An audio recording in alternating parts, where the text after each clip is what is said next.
오늘 은혜 받을 하나님의 말씀은 요한복음 19장 1절에서 16절까지 십자가를 지신 예수님. 요한복음 19장 1절에서 16절까지 교독하고 십자가를 지신 예수님 우리가 생각하면서 말씀의 은혜를 받고자 합니다. 교독하겠습니다. 이에 빌라도가 예수를 데려다가 채찍질 하더라. 군인들이 가시나무로 관을 엮어 그의 머리에 씌우고 사색옷을 입히고 앞에 가서 이르되 유대인의 왕이여 평안할지어다 하며 손으로 때리더라. 빌라도가 다시 밖에 나가 말하되 보라, 이 사람을 데리고 너희에게 나오나니 이는 내가 너희에게서 아무 죄도 찾지 못한 것을 너희로 알게 하려 함이로라 하더라. 이에 예수께서 가시관을 쓰고 자색옷을 입고 나오시니 빌라도가 그들에게 말하되 보라, 이 사람이로다 하매 대제사장들과 아랫사람들이 예수를 보고 소리질러 이르되 십자가에 못 박으소서, 십자가에 못 박으소서 하느니라. 빌라도가 이르되 너희가 친히 데려다가 십자가에 못 박으라. 나는 그에게서 죄를 찾지 못하였노라. 유대인들이 대답하되 우리에게 법이 있으니 그 법대로 하면 그가 당연히 죽을 것은 그가 자기를 하나님의 아들이라 함이니이다. 빌라도가 이 말을 듣고 더욱 두려워하여 다시 관정에 들어가서 예수께 말하되 너는 어디로부터냐 하되 예수께서 대답하여 주지 아니하시는지라. 빌라도가 이르되 내게 말하지 아니하느냐.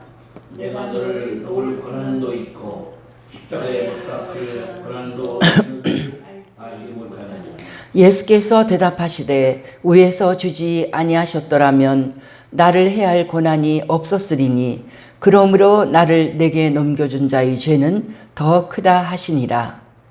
이러함으로 빌라도가 예수를 놓으려고 힘썼으나 유대인들이 소리질러 이르되 이 사람을 놓으면 가이사의 출신이 아니니 자기를 왕이라 하는 자는 가이사를 반역하는 것이니이다. 빌라도가 이 말을 듣고 예수를 끌고 나가서 돌을 깐 뜰 히브리 말로 가바다에 있는 재판석에 앉아 있더라. 이날은 6월절의 준비이요 때는 제6시나 빌라도가 유대인들에게 이르되 보라, 너희 왕이로라. 그들이 소리 지르되 없이 하소서 없이 하소서 그를 십자가에 못 박게 하소서. 빌라도가 이르되 내가 너희 왕을 십자가에 못 박으랴. 제사장들이 대답하되 가이사 외에는 우리에게 왕이 없나이다 하니 이에 예수를 십자가에 못 박도록 그들에게 넘겨주리라. 아멘. 요한복음 19장 예수님이 십자가를 지시는 그 십자가의 길에 채찍질과 조롱과 사람들이 십자가에 못 박으라고 소리치면서 많은 군중들이 외칠 적에 빌라도가 떠밀려서 죄 없는 예수님을 사형을 언도하는 그 내용까지가 오늘 읽은 그 내용입니다. 오늘 말씀을 통해서 우리가 받을 은혜는 그 빌라도나 오늘 이게 우리에게 뚜렷하게 그 사람의 그 마음과 이제 그 모든 것이 나오는 것이 빌라도와 또 6절에 나오는 대제사장들과 아랫사람들. 그래서 이런 사람들의 그 죄가 지금도 여전히 우리들의 죄거든요. 우리의 모습이거든요. 뭐 사람은 지금부터 2000년 전이나 지금이나 사람의 마음은 같기 때문에 이러한 죄가 지금도 우리 가운데 있어서 예수님을 십자가의 길로 내몰고 그런 죄를 다 짊어지시고 예수님은 십자가를 지셨고 또 이렇게 사람들의 죄로 인하여 십자가 사형을 언도받은 예수님과 또 그 길을 걸으실 적에 예수님이 당하신 그 고난, 어떤 고난을 당하셨는가, 그 고난이 우리에게는 또 어떤 의미가 있는가, 이런 것들을 오늘 말씀을 통하여서 우리가 이 말씀의 은혜를 받을 적에 정말 예수님의 십자가에서 받을 수 있는 큰 은혜를 우리가 오늘 말씀을 통하여 받을 수가 있습니다. 먼저는 우리의 모든 죄를 짊어지신 예수님. 그래서 먼저 빌라도라는 이 사람을 보면서 이런 죄가 우리 가운데는 없는가? 우리 가운데 있는 죄도 다 이 빌라도의 죄와 같은 그런 죄가 있거든요.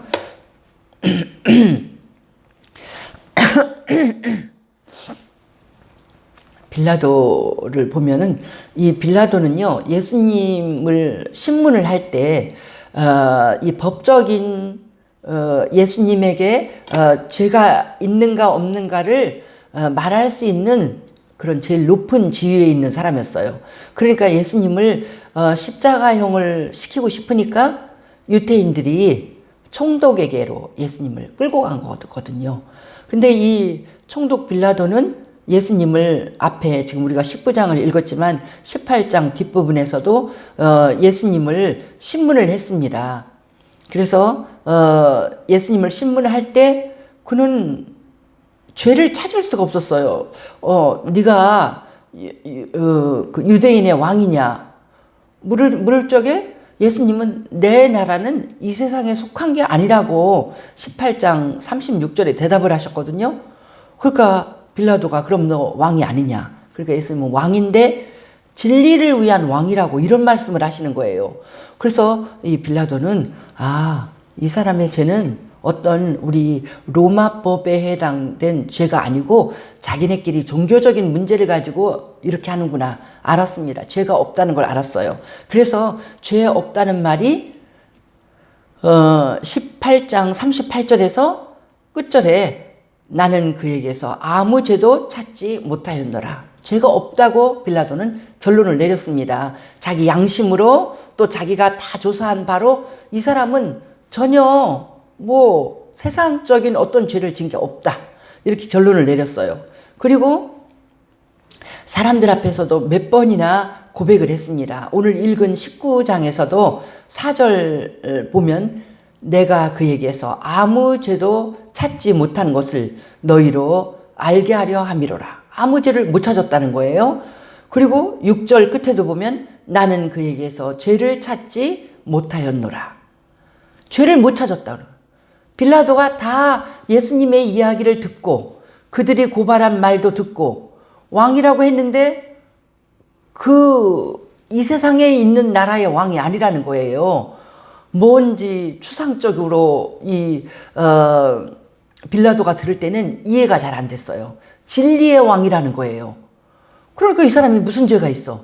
아무 죄가 없다고 빌라도는 결론을 내렸습니다. 그리고 빌라도의 아내가 예수를 믿기 때문에 빌라도의 아내가 특별히 사람을 보내서 이 사람에 대해서, 예수라는 사람에 대해서 당신이 어떤 잘못된 일도 그런 걸 결정하면 안 됩니다. 예수는 죄가 없습니다. 아내도 벌써 다 이런 예수님에 대해서 어떤 해를 끼치는 일을 하지 말라고 했고, 그래서 빌라도는 정말로 예수님에 대해서 조사할수록 더 겁이 나고 이 사람에 대해서 내가 죄 있다고 말할 수 없다. 이것을 결론을 내린 거거든요. 그런데도 불구하고 빌라도는 예수님을 죽이라고 사형 언도를 할 수밖에 없었어요. 그건 뭐냐면 백성들의 힘, 여론의 압박, 이것이 너무 강했던 거예요. 6절에 보니까 대제사장과 장들과 아랫사람들이 예수를 보고 소리질러 이르되 십자가에 못 박으소서, 십자가에 못 박으소서. 소리질러, 소리를 얼마나 목소리가 큰지. 지금 우리나라에도 그런 말이 있잖아요. 목소리 큰 사람이 이긴다고.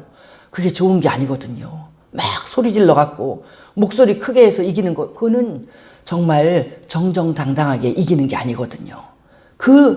지금 이 빌라도는 목소리 큰 사람들에게 밀려갖고 지금 이 악행을 하면 안 되는 일을, 그 양심에 옳지 않다고 하는 일을 지금 저지르고 있는 거거든요. 사람들의 압력과 사람들의 소리에 밀려갖고.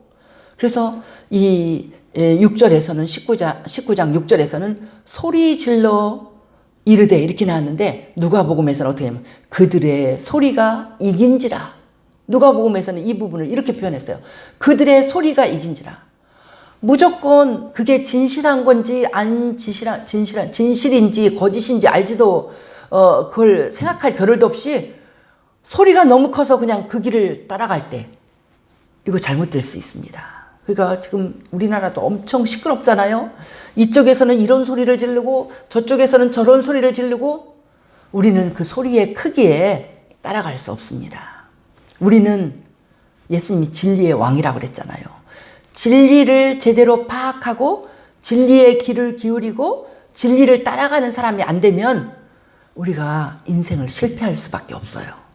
예수님께서 넓은 길로 가는 사람은 너무나 많고 좁은 길로 가는 사람은 그 길은 너무나 힘들고 협착해서 가는 사람이 작다고 그랬어요. 좁은 길, 진리의 길. 사람들이 가는 사람이 별로 없어 보여요.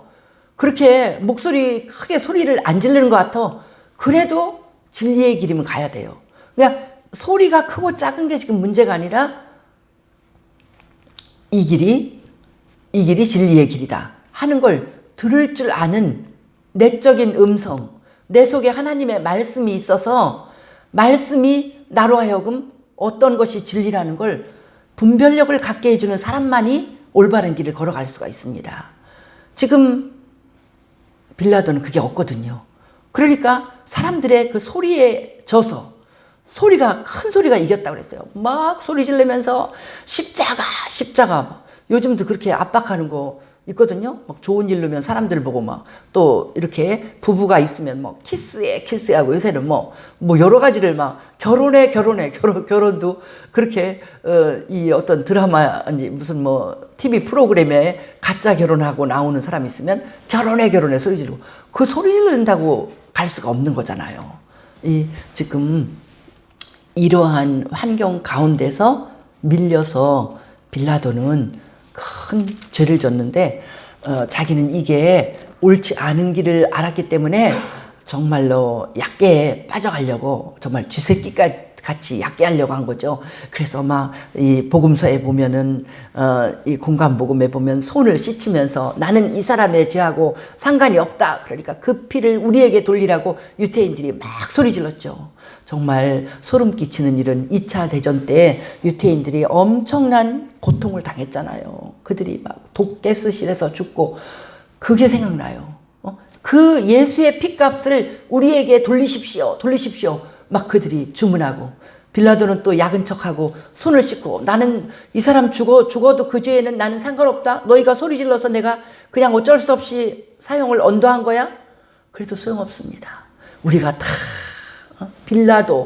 빌라도가 언도해서 우리 예수가 십자가에 못 박혔다는 걸 계속해서 우리가 수많은 성도들이 고백하고 있거든요. 빌라도의 이름은 악한 일을 한 사람 이름으로 그렇게 기억되고 있습니다. 그래서 빌라도는 예수를 사망 선고를 안 하려고 엄청 노력을 했어요. 나는 죄를 못 찾았다. 몇 번이나 말을 하고 오늘 본문에 노력한 것은 예수님을 1절부터 3절까지 보면은 막 고통을 줬어요. 채찍질을 하고 가시나무 간을 씌우고 또 조롱하느라고 왕의 복장인 자색옷, 아마 그 당시 군인들의 망토가 그 자색 망토면은 그걸 입혔을 것이다.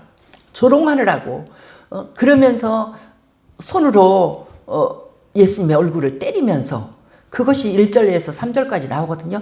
그렇게 해서 예수님을 데리고 나가서 5절 끝에 보라 이 사람 이로다 하고 그 예수의 그 처참한 모습을 보여줬어요. 그건 뭐냐면 빌라도는 군중들이 많이 화가 났구나. 내가 예수를 이 정도 고통을 줘서 그 처량한 모습을 보여주면 화가 이렇게 멈추겠지. 그래서 죽이는 것까지는 그건 너무 무리해서 할 수 없는 일이고 이 정도로 내가 군중을 만족시켜줘야지.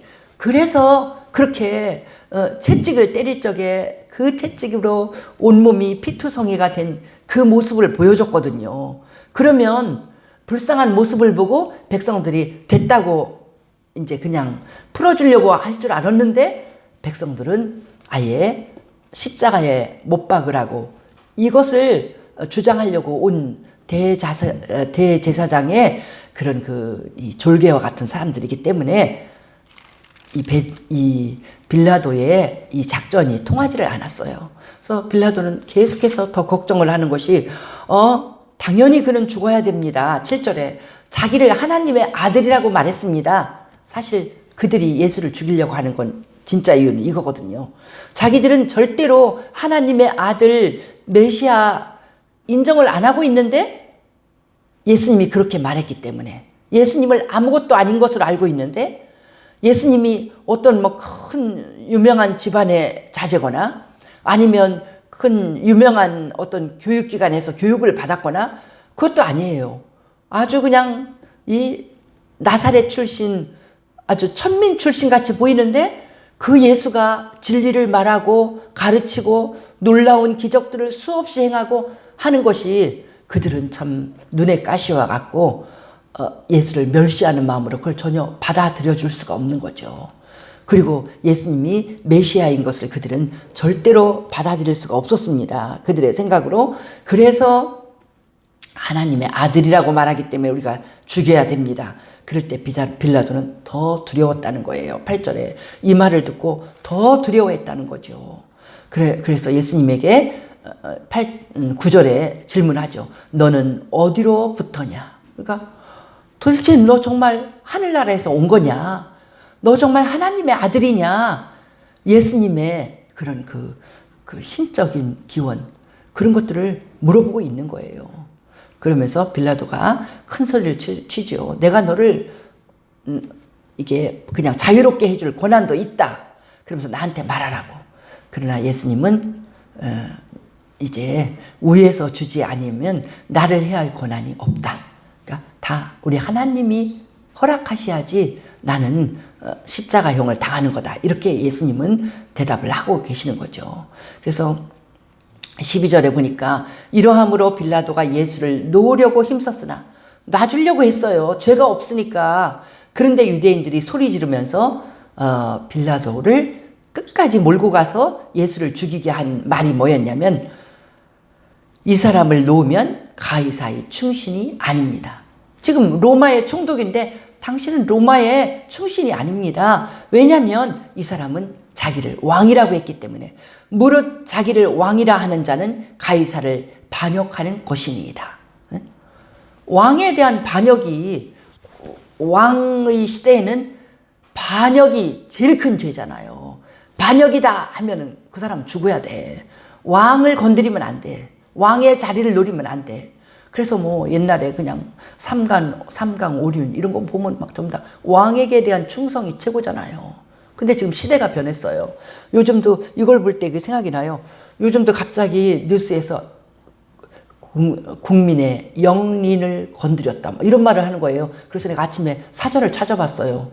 영린이라는 말이 뭔데 건들면 안 되는 건가? 그때 영린이 그 중국 한비자에서 나오는 그런 말인데 용에게 거꾸로 난 비늘이 하나가 있는데 용의 비늘 중에서 거꾸로 이렇게 난 비늘을 건드리면 안 된대요. 그 비닐을 건드리는 자마다 반드시 죽어. 그러니까 절대로 건드리면 안 되는 거. 그래서 이게 어떤 말이냐면 왕의 노여움이요. 과거에는 왕의 시대에는 왕의 노여움을 샀다가는 죽어. 왕의 노여움을 샀다는 죽어. 근데 지금은 나라의 근본이 백성이잖아요. 대한민국의 주권은 국민에게 있잖아요. 그러니까 뭐냐면 국민의 이 분노, 국민을 화나게 하면 안 돼. 국민을 화나게 하는 말. 그게 뭐냐면 그 요즘에 이제 추장관 아들 군대 이 문제 군대에서 휴가를 그 사람은 맘대로 너무나 자유롭게 그 권력을 이용해서 했다. 그럼 이게 뭐냐면 국민의 건드리면 안 되는 부분을 건드렸다는 거예요. 건드리면 영린, 그러니까 영린이라는 말을 막 쓰더라고요. 그래서 아니 무슨 요즘 시대에 영린이야? 그랬더니 그게 백성을 건드리면 안 되는 부분, 그게 이제 여러 개 있죠. 그걸 건드렸다가는 나라님도 잘 나라를 다스릴 수가 없어. 그래서 요즘에 엄마들이 뿔났다, 그래 화났다는 뿔났다 그러는데 뭐냐면 나는 아들을 군대 보내도 나는 아무것도 못하는데 능력 있는 엄마는 그렇게 하는 거야? 그래서 정말 화나게 했다. 그 건드리면 안 되는 부분을 건드렸다는 거죠. 그래서 이 대제사장들이 약어서 이거는 이 사람은 건드리면 안 되는 부분을 건드렸다는 거예요. 그래야 예수를 제일 최고의 사형을 시킬 거 아니에요. 그러니까 왕의 시대니까 왕을 건드렸어. 이 여기가 지금 식민지인데 그 일제 시대에도 그랬잖아요. 우리를 막 억누를 적에 누군가가 우리는 일본의 식민지가 아니다, 우리는 독립하겠다 하면은 일본에서 볼 때는 제일 역적이겠죠. 지금 그렇다는 거예요. 지금 로마의 식민지거든요. 그렇다고 해서 이 사람들 엄청 로마에 충성하는 것도 아니에요. 제일 말썽꾸러기가 로마의 식민지 중에서도 유대 나라가 말썽꾸러기거든요. 자기네들은 하나님을 왕으로 섬기는 나라잖아요. 근데 이때는 아부를 하는 거예요. 예수를 죽이려고. 이 예수는 죽여야만 합니다. 자기가 왕이라고 했습니다. 우리에게 왕은 로마의 황제밖에 없습니다. 이게 무슨 아부예요. 식민지 나라에서. 그러면서 예수를 죽일 수밖에 없다는 구실을 지금 말하니까 그 말에는 이 로마 총독이 뒤로 물러갈 수밖에 없어요. 그 말을 안 들으면 안 돼. 왕이라고, 자칭 왕이라고 역적 모의를 하는 사람을 살려줬다. 그래서 민난이 났다. 그러면 자기의 총독의 자리가 위험하거든요. 자기가 쫓겨나거든요. 그래서 이 빌라도는 이런 예수를 사형에 언도하는 죄를 진 것입니다. 빌라도뿐이 아닙니다. 우리도 분명히 이쪽이 진리다 알면서도 그것이 진리라고 고집을 부리고 그것을 말했다가는 내 지위를 보존할 수가 없어. 세상적인 내 명예와 내 권력과, 그러니까 돈도 명예도 모든 게 다 없어져. 이 진리를 붙잡았다가는. 그럴 때 얼마나 많은 사람들이 자기의 진실한 마음의 소리를 감추고 옳습니다, 이렇게 아부하고 권력에 아부하고. 다 빌라도와 같은 죄고, 얼마나 추악한 죄입니까? 옳은 것을 옳다고 말하지 못하고 거짓된 것을 자기 자리를 보존하기 위해서 자기 인생을 조금 더 편하고 유익하게 살려고 하는 그 모든 것이 빌라도의 죄. 우리도 똑같은 죄를 짓고, 대제사장과 그 아랫사람들의 죄는 그것이 옳지도 않은데 자기가 성경을 제대로 알지도 못하면서 뭐가 진리인지 알지도 못하면서 한 이 사람을 죽음으로 끌어넣을 적에 그냥 무조건 자기가 이런 의견을 가지고 있을 때 그 의견에 다 동조하게 해서 그 일을 이루려고 하는 거. 대제사장들의 큰 죄가요, 시기심이라는 말도 복음서에 나옵니다. 시기심으로 자기네는 그렇게 많이 이 성경을 읽고 공부했어도 예수님처럼 그런 진리를 가르칠 수가 없었어. 예수님처럼 그런 놀라운 능력을 행할 수도 없었어. 그래서 그 시기심 때문에 이렇게 어찌됐든지 그들은 잘못된 판단을 내리고, 그래서 산헤드린 공회원인 니고데모도 그랬잖아요. 그분의 말을, 예수의 말을 다 듣고 분석도 하지 않고 그분이 하는 일들을, 그 놀라운 기적들을 다 보고 깊이 생각해서 이것이 진실하다, 이런 결론도 없이 무조건 잘 알지도 못하고 그 사람을 이렇게 잘못됐다고 밀고 나가는 것은 옳지 않다, 이렇게 말했다가 막 사람들한테 막 왕따 당했잖아요. 그렇게 말하면 다 이단이다 막 이러면서 막 몰고 나가갖고. 그래서 정말 대제사장과 그 아랫사람들은 뭐냐면, 아랫사람들은 특히 아무것도 모르면서 막 자기 위에 있는 사람이 이렇게 소리 지르자, 이것이 옳다 하면은 막 무조건 우르르 쫓아다니는 그런 그 군중 심리를 따라다니는 거. 그것이 얼마나 큰 죄인가. 특히 우리나라에서 요즘 같은 때 막 여기저기서 큰 목소리가 너무나 납니다. 이쪽에서는 이렇게 주장하고 이쪽에서는 너무너무 시끄러워요. 이럴 때 우리는 하나님의 진리 가운데 우리 마음을 반듯하게 잡아야만 합니다. 그렇게 하지 않으면 우리는 대제사장 쪽이든지 빌라도 쪽이든지 어떻게든지 죄 짓는 쪽으로 우리는 모든 것에 결론을 내리고 같이 소리 지르고 같이 부화내동하는 그런 죄악을 범할 수밖에 없습니다. 세상은 이런 죄악 가운데, 모든 죄악 가운데 있지만 예수님은 이 모든 죄를 짊어지시고 예수님은 십자가를 지셨습니다. 이제 그런데 예수님이 십자가의 그 고통을 당한 것은 모든 것이 다 우리에게 복으로 온 거기 때문에 우리는 이것을 1절에서 3절까지의 그 내용에서도 1절은 채찍질을 말하잖아요. 예수를 데려다가 채찍질을 하더라. 로마의 채찍이 그냥 뭐 이 끈으로 때리는 것이 아니라 채찍 끝에 납이 달렸거나 뾰족한 뼈가 달렸거나 뭘 달아놔요. 그래서 탁 사람을 칠 때 그리고 그냥 맞을 수 없어요. 기둥에 묶어놓고. 그러니까 예수님을 기둥에 묶어놓고 채찍질했다는 그 기둥이, 그 기둥을 중심으로 또 로마에는 그런 교회가 있는 것입니다. 그런 예수님 고난당한 곳마다 기념하면서 교회를 세웠는데 기둥에다 묶어놓고 예수님을 때릴 적에, 등을 치고 때릴 적에 그 온 몸에서 피가 그냥 살점을 다 뜯으니까 그런 엄청난 채찍질을 당해서 이 채찍이 너무나 무섭고 두렵고 사람의 생명을 앗아갈 수 있는 채찍이기 때문에 40대 이상을 못 때리게 하는 그런 채찍이잖아요.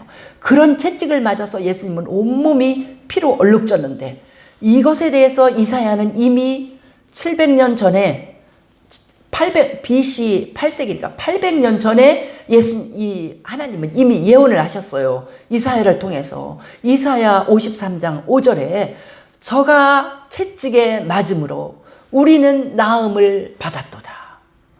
예수님의 그 채찍은 그 아픈 그 육체에 고통을 주는 온몸에 피가 흐르게 하는 그 채찍은 그분은 채찍에 맞아서 온몸은 다 망가지는데 우리의 육신이 낫는다는 거예요.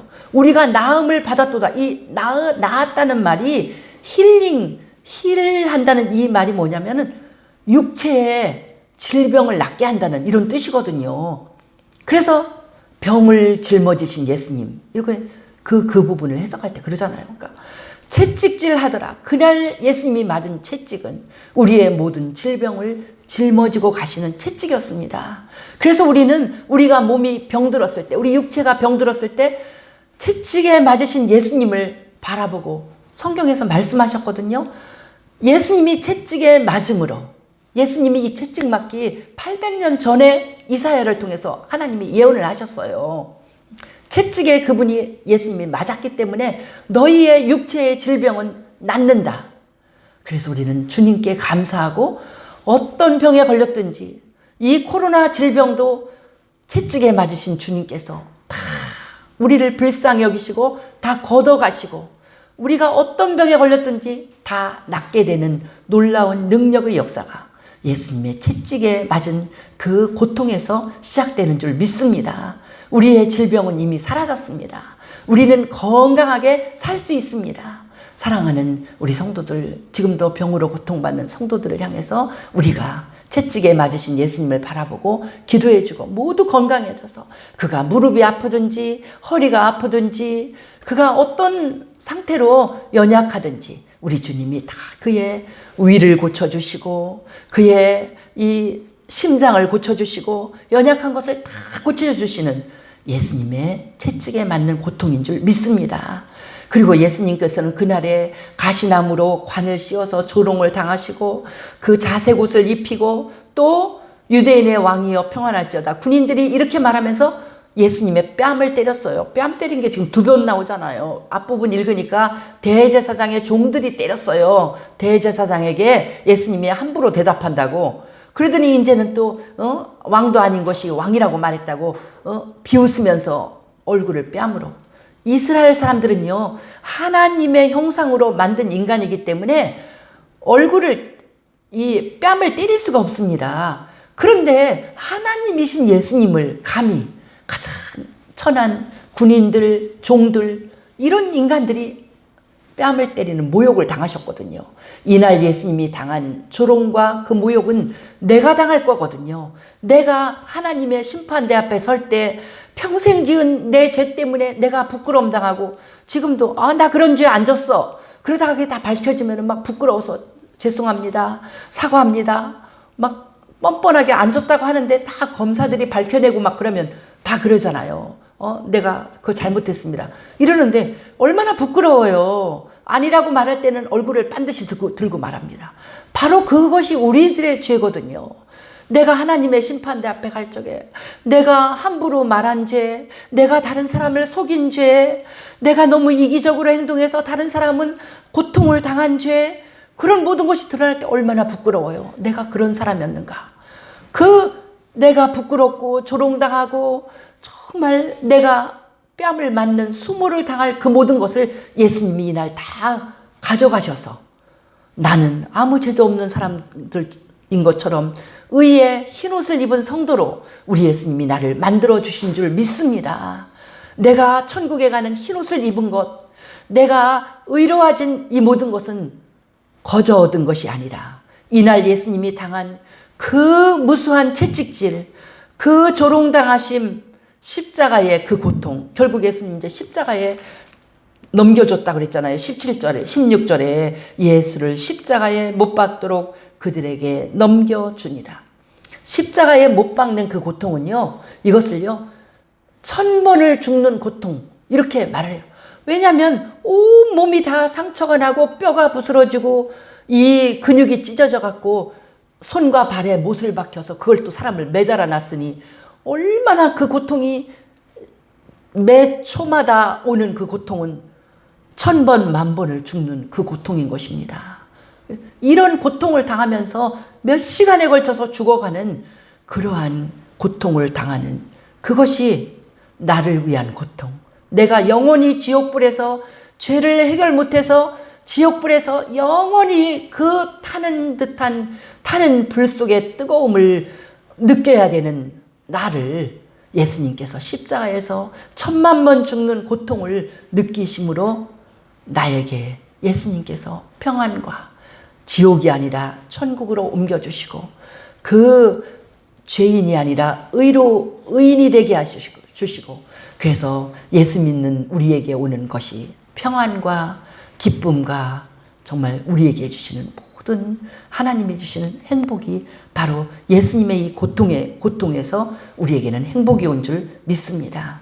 그래서 우리는 주님이 주신 그 모든 은혜 쉽게 온 게 아닙니다. 예수님이 19장에 기록된 대로 그 무수한 고난과 죽음의 고통을 통해서 나에게 이런 모든 복을 주신 것을 우리가 기억하고 주께 감사하면서 우리도 다른 주님의 일에 또 성도를 섬기는 일에 우리가 헌신하는 주의 백성 되기를 축복합니다. 할렐루야. 우리 주께 영광을 돌립니다. 이런 무서운 모든 고난을 친히 기쁨으로 기꺼이 당하심으로 우리에게는 주님이 당한 모든 고통이 내 고통을 다 가져가 주시고 내 질병도 가져가 주시고 내 마음의 모든 부끄러움도 가져가 주시고 영원히 당할 그 모든 고통을 가져가 주신 우리 주께 감사 찬양을 올립니다. 주님의 은혜 잊지 말고 늘 감사하면서 나에게 온 이 평안과 나에게 온 이 의로움과 나에게 온 이 당당함, 하나님을 아버지라고 부르며 기도하는 당당함, 이 모든 복이 우리 주님의 고난을 통하여 온 것임을 늘 잊지 말게 하시고 주께 감사하면서 이 모든 아름다운 삶을 우리가 정말 가치 있게 사용할 수 있도록 하루하루가 의롭고 하루하루가 주의 진리 가운데 살아가는 귀한 우리의 삶이 되도록 주여 늘 이끌어 주옵소서. 아버지여, 이 땅이 심히 어지럽습니다. 무엇이 진리인지 무엇이 거짓된 길인지 알 수가 없는 어지러움으로 온 땅이 심히 시끄럽습니다. 이쪽에서 이렇게 데모하고 저쪽에서 저렇게 데모하고 시끄러운 가운데서 우리는 예수님의 진리의 말씀을 들으면서 조용히 생각하면서 진리의 길을 찾고 그 길을 묵묵히 걸어가는 주님의 제자되게 도와주시옵소서. 우리 주께 감사드리며 예수님 이름으로 기도하옵나이다. 아멘.